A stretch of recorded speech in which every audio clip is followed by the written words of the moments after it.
Trudel le matin. Le commentaire de Fred Bérard.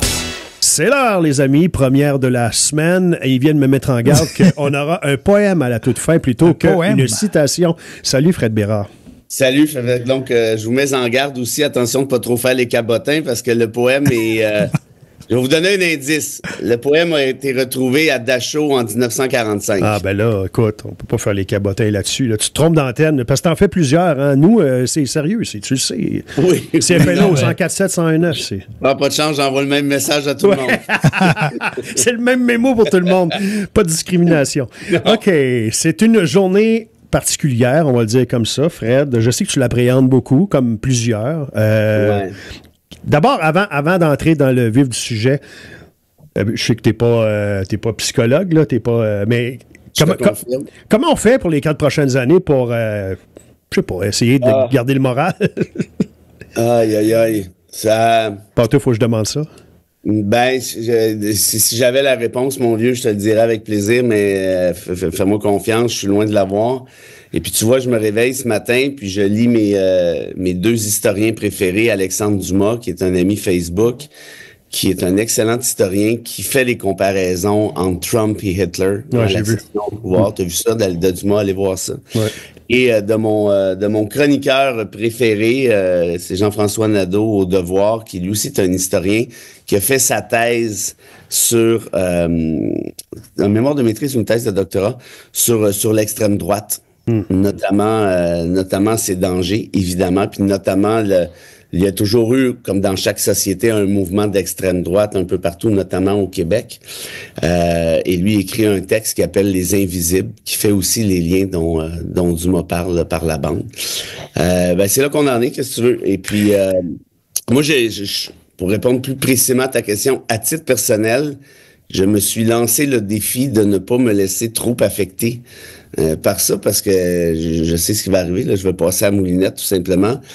Notamment parce que les gens, puis là, je critique personne là, de façon particulière, mais c'est toujours le même pattern, puis vous le verrez avec mon poème de la fin de la chronique. Et c'est exactement ce que Dumas explique, et c'est exactement ce que Nadeau, encore plus... En fait, Nadeau, plus précisément que Dumas, le dit très bien.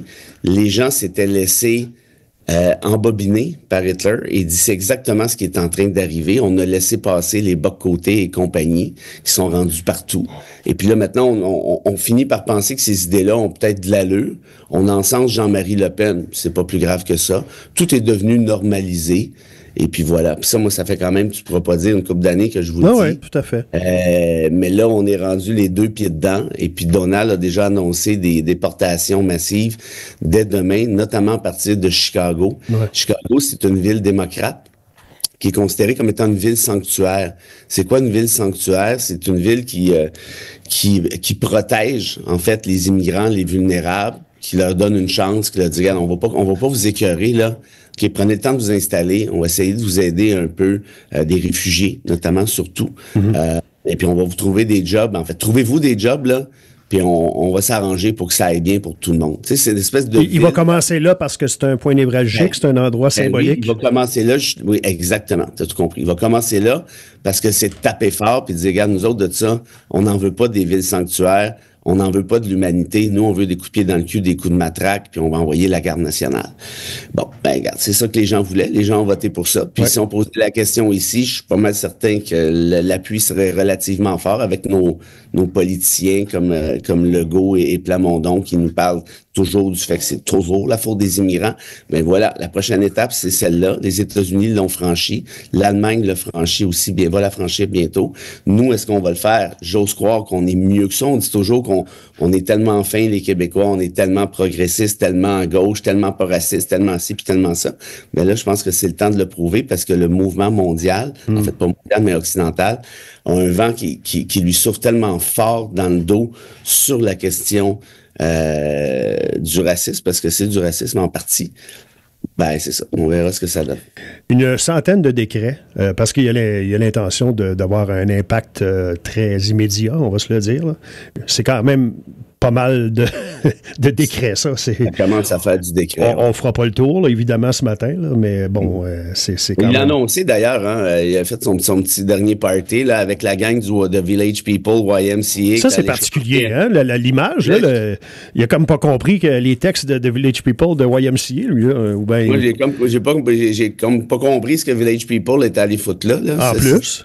Parce que là, t'es mêlé un peu, là. T'as-tu relu tes propres paroles, là? Ouais. En tout cas, le monde est un peu tombé sur la tête. Puis j'étais avec un grand ami samedi au hockey, Marc Fortier, qui est un des meilleurs éditeurs au Québec, sinon le meilleur chez Luxe. Lui qui publie des petits bijoux, il est toujours en nomination pour le gouverneur général. C'est un génie, ce gars-là, tout simplement. Et il m'expliquait, puis il étudiait en philosophie en Allemagne. OK? Quand je te dis qu'il est bright, là, il est vraiment bright. Il étudie Heidegger en allemand. Moi, j'ai de la misère à l'étudier en français, là. Ça donne une idée. Puis j'ai dit, mais c'est parce que on parlait justement de ça. Il dit, le problème, c'est que je sais pas quoi dire. Le monde est tombé sur la tête. Puis on s'est laissé, un peu ce que disait Nadeau, on s'est laissé, puis je suis d'accord avec ça, enfiroiper, disons-le. Et là, les gens se disent, ah ben là, sont illégaux, ils n'ont pas le papier, ben qu'on les mette dehors sans savoir, évidemment, que c'est pas juste des illégaux. Ben, c'est parce que l'image les gens se sont fait une image de l'immigré illégal, là, c'est le pas bon. Exact. Puis, allez lire le Journal de Montréal, là, vous allez avoir 60 chroniques par jour là-dessus. C'est pour ça que je vous dis, moi, ce qui me fait craindre, ce que je crains, c'est que ça finisse par arriver ici, ces folies-là, et qu'on se comprenne bien, je le répète, c'est important.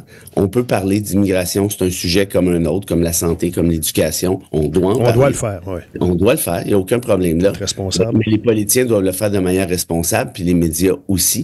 Puis c'est pas ça qui arrive. Puis ça n'a rien de particulier au Québec. Hein. C'est un mouvement, je le répète, qui est occidental. Ça fait pas de nous des racistes plus qu'ailleurs, pas du tout. Mais par contre, la question, ça va être de savoir, est-ce qu'on va être plus responsable par rapport à ça qu'ailleurs? Puis ça, je suis pas sûr. Et illégal, c'est aussitôt que tu n'as pas tes papiers, c'est ce que je comprends? Ça n'existe même pas en droit international. Ouais, là, ça, tu nous l'as déjà dit, là, puis c'est pas reconnu au Canada. Là. Ça n'existe pas, c'est pas un concept fouillé, ça n'existe pas. Mais selon eux, selon leurs critères à eux. Oui, mais ils n'en ont pas de critères. Ils n'ont pas de critères.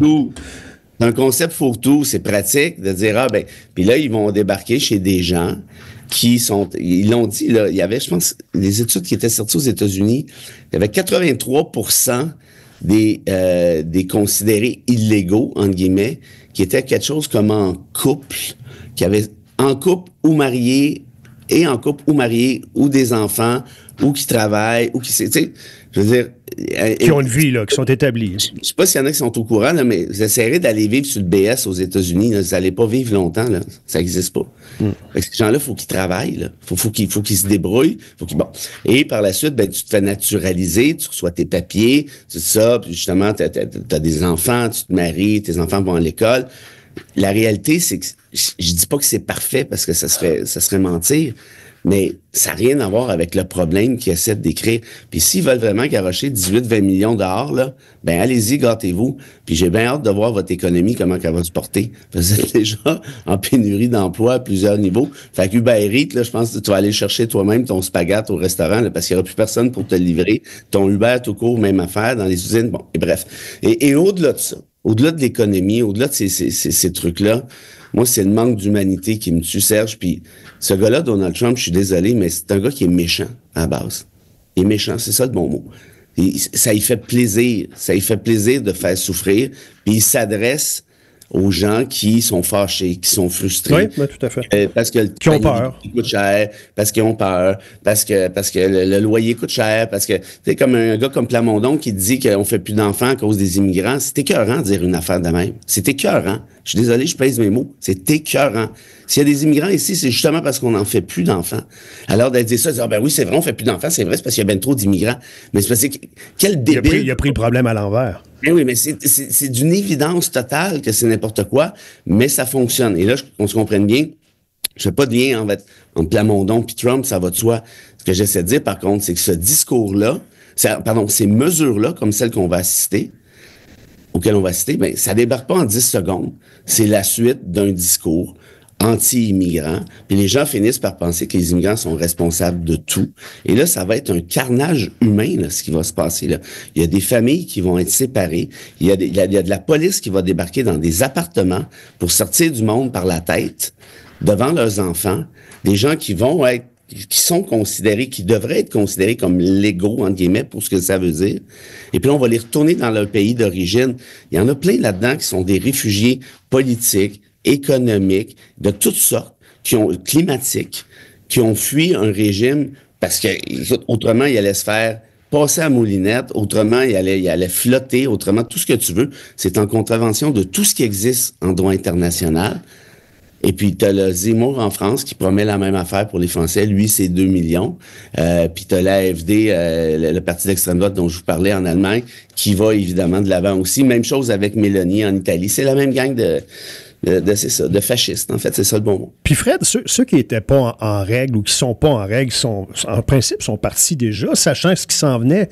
Et moi, j'aurais déguerpi, là. Tu sais que t'es pas en règle, tu sais que tu vas te faire sacrer dans un... Je sais pas dans quoi. Ben, peut-être. Ben, parce qu'il y en a qui sont pas en règle, ils n'ont pas leur papier, ils sont rentrés, ils ont fait à croire qu'ils faisaient juste rentrer pour travailler temporairement, puis sont restés, puis... Oui, mais c'est parce que même ces gens-là, ils ont le droit d'adresser leurs demandes. C'est ça que... Non, je comprends. Non, mais je veux juste préciser une affaire. Mais comparé à la petite famille, là, qui sont déjà établis, puis tout, là... Non, mais c'est ça que je te disais tout à l'heure. Les études, fouille-les sur le web, tu vas le voir, démontrent qu'il y a une bonne partie d'entre eux. Le plus gros chiffre que j'ai vu, c'est 83%. Puis là, tu m'excuseras, je me souviens plus c'est quoi exactement. C'est-tu, ils sont mariés, ils ont des enfants, ou peut-être pas mariés, moi. Mais peu importe. Mais ce que j'essaie de dire avec ça, c'est que c'est possible qu'il y a des gens qui n'aient pas le passeport, le petit formulaire ci, le petit formulaire ça. Mais le droit international humanitaire et le droit constitutionnel des États-Unis et du Canada a été... Le droit de l'immigration, si tu veux, pas juste constitutionnel, mais le droit de l'immigration, ont été construits sur une base. C'est que c'est un humain avant tout. Ouais. C'est un humain, puis c'est ça qu'on a perdu. Et cet humain-là a le droit de faire des demandes. Ce qui ne veut pas dire, parfois, il peut y avoir des expulsions si, par exemple, l'individu brime, viole telle condition. Par exemple, s'il commet un crime. Là, ça, c'est autre chose. Mais pour les autres qui respectent les conditions, ben ils ont le droit de faire leurs demandes. Ils ont le droit d'attendre la réponse. Ils ont le droit, parce que tu n'arrives pas dans un pays, la plupart du temps, avec des papiers déjà tout prêts quand tu es réfugié. Quand tu es réfugié, ben le terme le dit, tu te réfugies. Tu cherches un oasis, puis après, tu fais les démarches que tu as à faire. Or, il n'y en a pas 20 millions d'immigrants illégaux, entre guillemets, aux États-Unis. C'est même pas vrai. Ça, c'est des chiffres que lance Trump, parce que là, ça frappe l'imaginaire. Puis ça a été ça, sa campagne. Il au job, hein, un peu plus, puis il disait comme Saint-Pierre Plamondon, ah, ben là, si on fait plus d'enfants aux États-Unis, c'est bien à faute des immigrants, mais il n'est pas allé jusque-là. Tu sais, quand tu dis que Plamondon va plus loin que Trump, c'est quand même pas pire. Mange vos animaux. Le chat, les chiens, mangent vos animaux. Puis pati, puis pata. Alors, ben voilà. Et tout ça pour dire quoi? Pour dire ceci. On a perdu notre humanité. Et là, je parle comme si on était américain, ce que nous ne sommes pas. Et j'espère qu'on va se ressaisir avant de rejouer dans un film dans lequel on a déjà joué, puis c'est bien mal fini. En terminant, qu'est-ce qui fait qu'on en est rendu là? Bon, il y a évidemment la situation financière, c'est partout. Là, on veut passer d'un gouvernement de la gauche à un gouvernement de la droite pour faire changement en pensant que ça va régler tous nos problèmes financiers. Il y a cet aspect-là. Il y a le fait que la gauche a déçu, donc on veut donner une chance à la droite. Il y a la pandémie aussi. Il y a tout ça. Moi, je pense que tout ce que tu as soulevé est bon, en fait. J'ajouterais peut-être les réseaux sociaux. Ouais. Qui est un moteur qui est un véhicule de haine. Quand tu regardes Twitter, X, je veux dire... Mais il y a un besoin de changement chez les gens, là. C'est comme... Oui, mais je comprends, mais ça fait quand même plusieurs décennies qu'on a besoin de changement après des gouvernements de gauche puis de droite, puis c'est correct. Mais tu sais, moi, j'ai le doigt qui pique, là, je vais pas aller me faire couper l'épaule avec une chaîne ça, là. Tu comprends-tu? Oui, c'est ça qu'on est en train de faire. Hey, ça me pique, bon, ben, coupe ici. Ouais, mais là, attends un peu, là, on peut-tu juste changer de gouvernement puis avoir, bon... Et c'est le paradigme. Paradigme, ça veut dire quoi? Ça veut dire le modèle, si tu veux. C'est le paradigme des droits humains qui est en train de se faire scier. Puis tu sais, les petits fascistes comme Bocoté s'en cachent même pas. Il a écrit encore en fin de semaine. Il dit l'État de droit nuit à la démocratie. Tu sais, c'est écœurant de dire des affaires de même, là. C'est un discours qui est fascisant. Moi, je veux juste... Mettons, comme Québécois, on peut-tu juste s'entendre pour dénoncer ce qui existe là-dessus. Puis ce qui existe là, c'est qu'on en a des petits fascistes comme Bocoté qui rendent ce genre de discours-là ici. Puis si on n'en veut pas, ben là, c'est le temps de le dénoncer. Parce que autrement, il va arriver exactement la même affaire qui se passe ailleurs. Puis je vous garantis que ça va pas bien se finir. Puis l'histoire, là, va juger ces gens-là.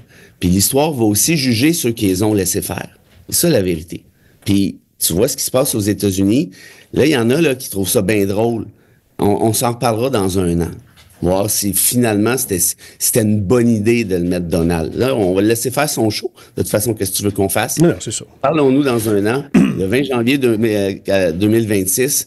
Puis je pense qu'il y en a plusieurs qui vont se dire, ouais, finalement, c'est peut-être pas une bonne idée, là.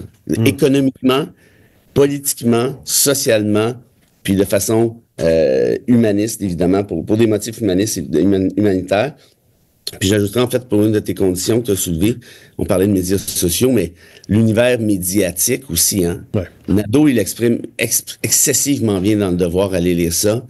On s'est fait enfiroiper, on laisse ça aller, et puis là, pouf, on est en train de... quand on va se réveiller, malheureusement, ben, il va être trop tard parce qu'ils vont avoir gagné. Et si c'est moins pire que ce qu'on appréhendait, ce sera une victoire en soi. On va l'admettre, on va être capable de le dire, on va être capable de dire que... C'est une victoire, mais ça serait quoi une victoire? Ben, je sais pas si ça s'avère que c'est... finalement... Au lieu d'être 18 millions... Non, je ne vais pas là, mais tu sais... Mettons, on ne va pas jusqu'à 25% là, pour... Oui, entre autres, pour les tarifs. Les tarifs. Ah, mais là, les gars, je veux pas être plate, mais vous ramenez ça à des motifs économiques, puis notre portefeuille, nos poches. Oui, mais c'est beaucoup ça qui joue là-dedans. Mais, oui, peut-être, mais moi, ce qui m'intéresse plus, c'est le sort des humains. Oui, je comprends. Ça ne veut pas dire que, c'est ça le thème ce matin, là, mais ce qui veut pas dire que économiquement, ça va être un carnage, là. S'il va avec le 25%, vous avez raison, on va y passer, là. L'économie du Québec va y passer. On tombe en récession demain matin. Ouais, ça va déjà 100 000 jobs qui se perdent, là, ils ont évalué ça à 100 000 jobs, hein, ça se peut-tu? Oui. Moi qui invente ça, non, c'est ça. Minimum. Mais ce volet-là, je te dirais, est excessivement important. Portefeuille des gens, je le comprends. Mais pour moi, ce matin, oui. Et sur cet élan-là, on va te laisser aller pour le mot de la fin. Oui. Alors, je sais que la chronique d'aujourd'hui n'est pas très jojo, mais ça compense pour toutes les niaiseries qui se sont dites dans les dernières semaines. Ça, c'est vrai. C'est un poème de Martin Niemöller, qui est un Allemand, qui est un pasteur, qui avait voté pour Hitler au début. Il disait, oui, il va nous sortir du marasme. Ah oui. Make Germany great again. Puis il faut pas oublier que l'Allemagne avait eu plein la gueule avec le traité de Versailles après la Première Guerre mondiale. Ouais. Ça, c'est une distinction qu'on doit faire avec aujourd'hui parce que les États-Unis n'ont pas le genou à terre d'un point de vue économique, mais l'Allemagne de la fin des années 20, début 30, oui. Ce qui avait favorisé l'accession au pouvoir de Hitler. Et peu après, Niemöller a réalisé son erreur puis il a dit, OK, mais c'est un fasciste, ce gars-là, c'est un raciste, un antisémite, c'est un dangereux. Et il a commencé à contester le régime et il a été arrêté en 1937 pour atteinte à l'État, qui est un crime assez large, disons ça comme ça. Et le poème que je m'apprête à vous lire, donc, a été retrouvé à Dachau en 1945 et il a été connu à partir de ce moment-là, donc, et c'est un des plus grands poèmes à cet effet-là, je vous dirais, qui a fait le tour du monde et qui s'applique bien au-delà de l'Allemagne. Alors voici. Lorsque les nazis sont venus chercher les communistes, je n'ai rien dit, je n'étais pas communiste. Lorsqu'ils sont venus chercher les syndicalistes, je n'ai rien dit, je n'étais pas syndicaliste. Lorsqu'ils sont venus chercher les catholiques, je n'ai rien dit non plus, je n'étais pas catholique. Lorsqu'ils sont venus chercher les juifs, je n'ai rien dit, je n'étais pas juif. Puis, ils sont venus me chercher. Et il ne restait personne pour protester. Wow. À demain, Fred. Merci.